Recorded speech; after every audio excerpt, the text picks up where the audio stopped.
আসসালামু আলাইকুম। হাই বন্ধুরা, কেমন আছেন আপনারা সবাই? আশা করি ভালো আছেন, সুস্থ আছেন। আই হোক আমি ভালো আছি। আমার পরিবারকে নিয়ে যেটা বলতেছিলাম, আজ রোজ বুধবার, ঈদুল ফিতরের তৃতীয় দিন যাচ্ছে। তো আমরা তো যে আপনাদেরকে তো গত ভিডিওতে বলেছি আমরা বাসাতে ঈদ করেছি, ভাড়া বাসাতে। ইলমার বাবা 2 মাস পর বরিশাল থেকে আসছে।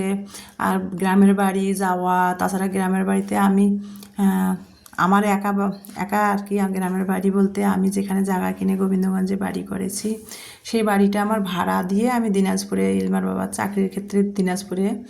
তো সেখানে আর কি আমি ভাড়া দিয়েছি। তো ভাড়াটিয়ারাও বাড়িতে চলে গেছে। আমি 1 বছর 6 মাস পর পর বাড়িতে যাই।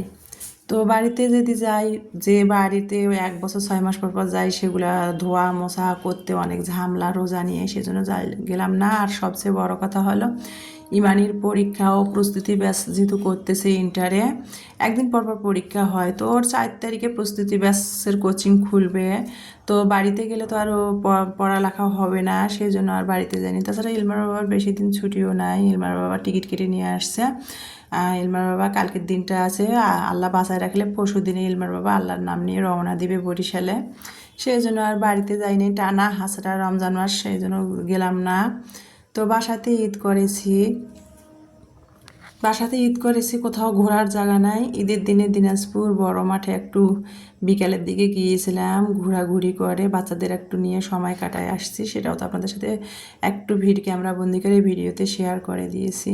তো অনেক বক বক করতেছিলাম। আপনারা সবাই যার যার দেশের বাড়িতে গিয়েছেন, পরিবার আত্মীয় স্বজনের সাথে ঈদ করতেছেন, সবার এই টুকিটাকি একটা দুইটা সব পরিবারে যেহেতু ভিডিওগুলো আমি দেখতেছি, পুরোটাই সবার পরিবারে যেতে পারতেছি না, এজন্যেই ইলমার বাবা আসছে, ওকে সময় দিতে হয়। ও যেহেতু আমাদের সাথে থাকে না, ও আসছে যেহেতু 2 মাস পর, ওকে সময় দিতে হয়। আর ইলমার বাবা কি জানেন, ও সবসময় মোবাইলে যে বউ বেটিরা অ্যাক্টিভ থাকে বর্তমান যুগে, ও এগুলো পছন্দ করে না। মোবাইলে অ্যাক্টিভ থাকাটা এগুলো পছন্দ করে না। সেই জন্য আর কি ইলমার বাবা আসছে দেখে আমি এখন মোবাইলটা ধরতেও পারি না। মানে ভিডিওগুলো করি যতখানি পারি, ওর অবর্তমানে করে আর কি আপনাদের সাথে শেয়ার করার চেষ্টা করি আমার ডেইলি লাইফের ভিডিওগুলা। কিন্তু মোবাইলে যে আপনাদের পরিবারে যে কমেন্ট করব, আপনারা কীভাবে ঈদ করতেছেন সেটা দেখব। মানে সবার পরিবারে যেতে পারতেছি না ইলমার বাবার কারণে। তো ইলমার বাবা আল্লাহ বাসায় রাখলে শুক্রবারে গেলে আমি আপনাদের পরিবারে যে সবার ভিডিওগুলা দেখে আসবো। আপনারা ততদিন আমার একটু 2টা দিন ধৈর্য ধরে আমার পাশে থাকেন, আমার ভিডিওগুলো দেখবেন। আর অনেক কষ্ট করে ভিডিওগুলো করা হয়, আপনারা যদি না দেখেন তাহলে কেমন হয় বলেন তো? তো যাই হোক, আমি সময় সুযোগ করে আপনাদের সব একসাথে আপনাদের পরিবারে যে ঘুরে আসব, সবার পরিবারে। তো যেটা বলতেছিলাম, সকালে রুটি আলুর ভাজি আর একটু দুধে লাচ্চা সেমাই ভিজিয়ে নিয়েছিলাম, সেটা দিয়ে আর কি সকালের নাস্তা খেয়ে নিয়েছি। সেটা তো আপনাদের সাথে ভিডিওতে শেয়ার করে দিলাম।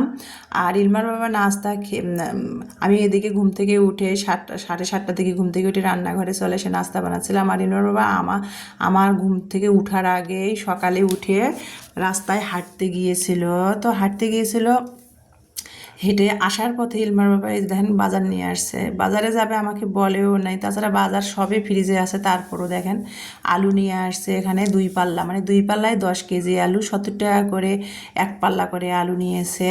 তা 2 পাল্লা আলু নিয়ে আসছে, 2 পাল্লায় 10 কেজি আলু নিয়ে আসছে। তারপরে বলছে যে আমি বাসায় থাকবো না, এগুলো এনে দেই, তুমি টুকিটাকি করে চলো। আর তো বাসার মধ্যে যদি বাজারটা না থাকে, অন্যান্য কাঁচা শাক সবজি তরি তরকারি, কিন্তু আলুটা থাকলে কিন্তু ভর্তা ভাজি ডাল আলুর ডাল কিন্তু খাওয়া যায়। তাছাড়া আমি মহিলা মানুষ, সবসময় তো বাজার যাওয়াও সম্ভব হয় না। আর তাছাড়া ইদানিং কিন্তু আমার শরীরটাও ততটা ভালো যাচ্ছে না। আর শরীরের আর দোষ কি বলেন, এত ধকল হঠাৎ করে ইলমার বাবা না থাকাতে ট্রান্সফার দিয়েছে ওর চাকরির ক্ষেত্রে বরিশাল যাওয়াতে, হঠাৎ করে আমার শরীরে অনেক ধকল পড়ে গেছে। সব দায়িত্ব আমার পড়াতে হঠাৎ করে শরীরটা ইদানিং ভালো যায় না।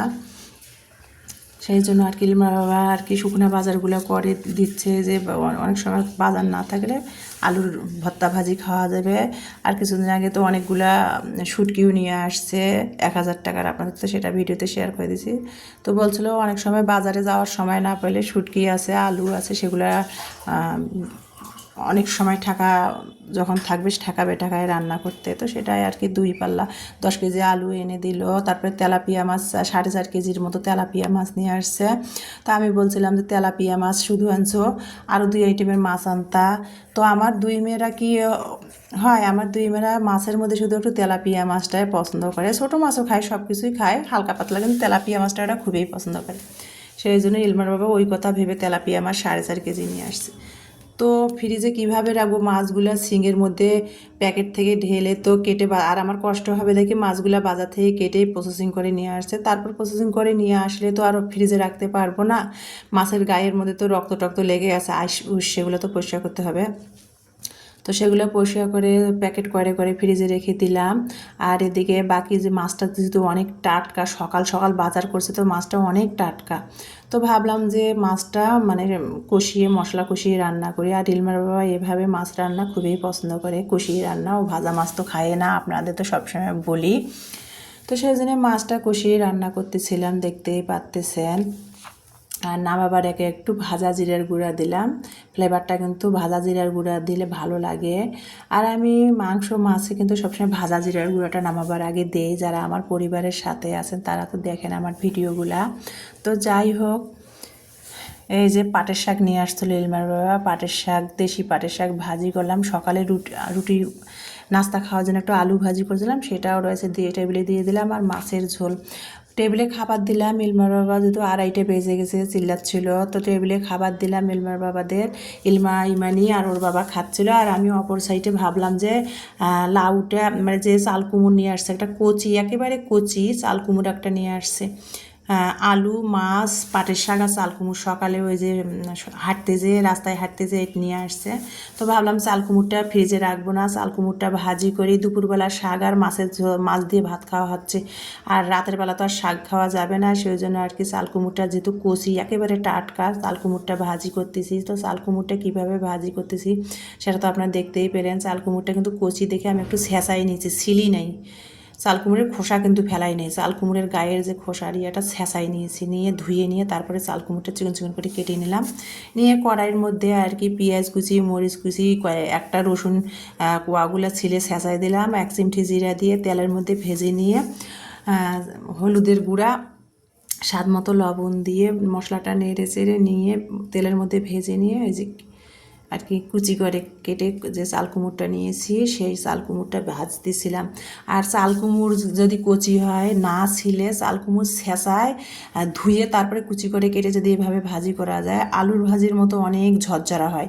এমনি কিন্তু চাল কুমড় ভাজি করলে পানি বের হয়, লবণ দিয়ে কসলায় ফেলাইলে কিন্তু পানি বের হয়। আর এভাবে কিন্তু চাল কুমড় ভাজি করলে আলু ভাজির মতো ঝরঝরা হয়। তো আমার চাল কুমড়টা কেমন হয়েছে ভাজিটা সেটা তো আপনারা দেখতেই পেলেন, আলু ভাজির মতো ঝরঝরা হয়েছে। তো এর ফাঁকেই কিন্তু আমি